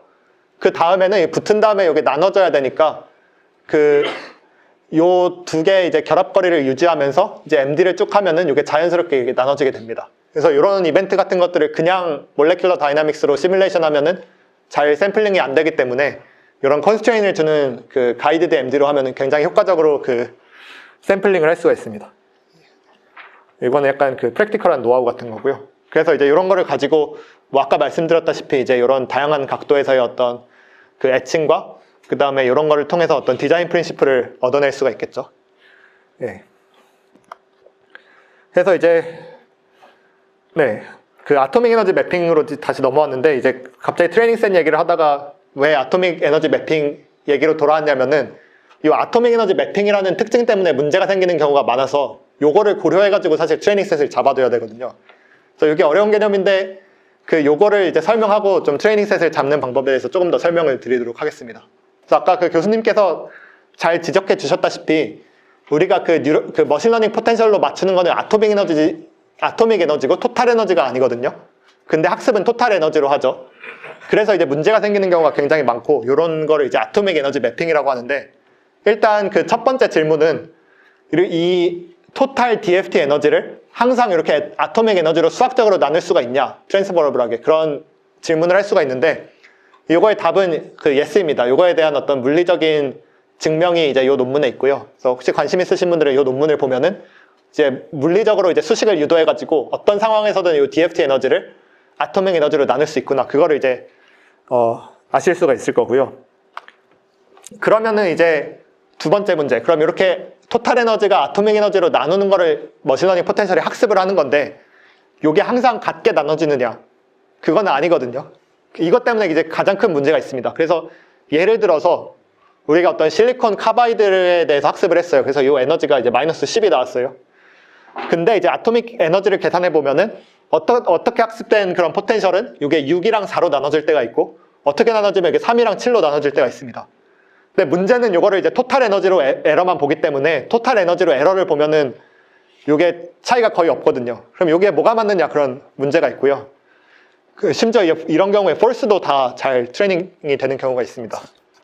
그래서 이런 거를 이제 그 아토믹 에너지 매핑에서 나오는 문제라고 하는데 그 그림으로 그리면은 이런 거죠. 우리가 이제 어떤 서페이스 구조가 있고 벌크 구조가 있는데 이게 슬랩입니다. 그래서 이게 빨간색 부분이 서페이스고 파란색이 벌크인데 그 우리가 이제 학습하려는 그런 그 에너지 서페이스에서는 이 서페이스 에너지와 벌크 에너지가 합쳐진 상태로 이제 돼 있는 거잖아요.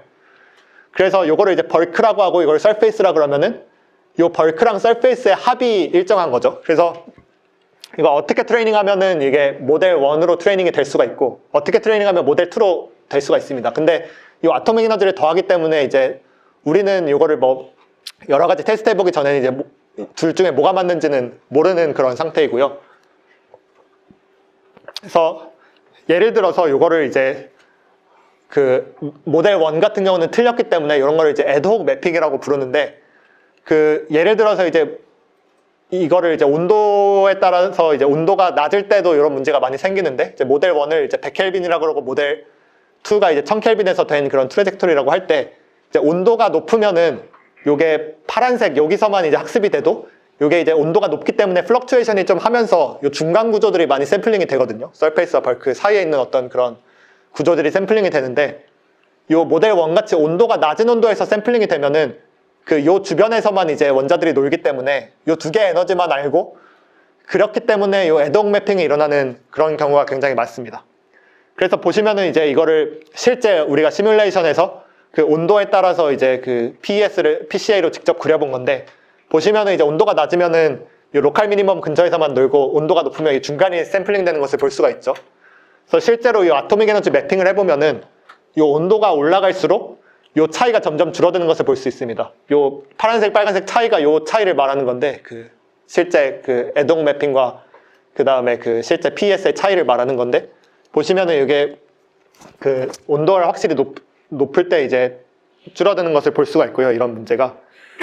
그래서 여기서 말씀드리고 싶은 거는 예를 들어서 우리가 그 300켈빈에서 작동하는 그런 머신러닝 포텐셜을 학습을 하려고 그래도 요거를 트레이닝 셋을 300켈빈으로만 만드는 게 아니라 더 높은 온도를 넣어줘야 된다는 거죠. 그래야 이게 안전하게 그 학습이 될 수가 있습니다. 그래서 이런 문제가 굉장히 이제 여러 군데서 일어나는데 요게 이제 그 트레이닝 에폭이 부족해서 이런 문제가 나타나기도 하고요. 그래서 요거는 이제 트레이닝을 쭉 할 때 그 폴스랑 에너지 에러가 쭉 줄어드는 것을 나타낸 것인데 요거는 이제 토탈 에너지만 보면은 어느 정도 수렴을 한 것으로 보이죠.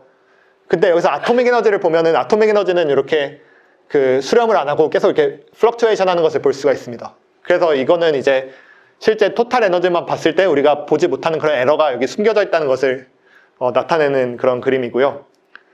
두 번째는 이제 조성에서도 이런 문제가 굉장히 이제 많이 나타납니다. 그래서 이게 그 GT에서의 그 학습된 머신러닝 포텐셜의 그 아토믹 에너지를 나타내는 것인데 여기 있는 네모는 뭐냐면은 네모는 이제 원바이원 컴포지션에서만 학습된 그런 포텐셜입니다. 그래서 얘는 1대1에서만 학습했기 때문에 요 초록색과 주황색의 합은 똑같은데 요 주황색과 초록색의 절대값이 어떻게 될지는 모르죠. 그래서 요게 파티셔닝이 잘 안 된 거고 근데 요거를 이제 여러 조성에서 이제 그 샘플링을 하면은 그 각 조성에서의 어떤 아토믹 에너지를 그 얘가 리니어 콤비네이션으로 배우기 때문에 이거를 여러 조성에서 샘플링하면 이거를 맞는 아토믹 에너지로 잘 샘플링을 할 수가 있습니다. 그래서 요거는 이제 그 우리가 원바이원 컴포지션에서만 어떤 트레이닝을 해서 머신러닝 포텐셜을 만든 다음에 쭉 시뮬레이션을 돌렸는데 거기서 이제 에러가 난 것을 발견했습니다. 이게 이제 왜 에러가 났는지 몰랐는데 그게 아토믹 에너지가 결국 잘못 샘플링돼서 에러가 난 것이었다는 것이 나중에 밝혀졌고요.